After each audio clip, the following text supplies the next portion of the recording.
Ayan, hello mga bay, nandito tayo ngayon sa Quezon.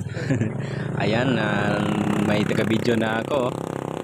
Ayan, kapatid na katrabaho ko. So, kaibigan ko na rin siya. So, ayan, wala na kaming helmet dyan kasi nga nasa bundok naman kami. Nasa bundok ng Quezon. Ayan, punta kami ng dagat kasi nga mga ligo kami. Mag-overnight swimming sa dagat. Ayan. So, may tagahawak na ako ng cellphone. Habang ako naman ay nagmaniho. So, let's go!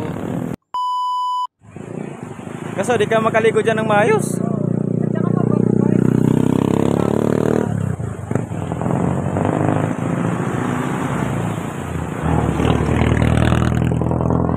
Ayan guys, so, si Kuya na mingwit.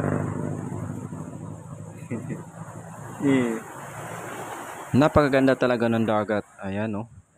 At si Kuya, hindi ko alam kung nanghuli ba ng isda o nakatambay lang.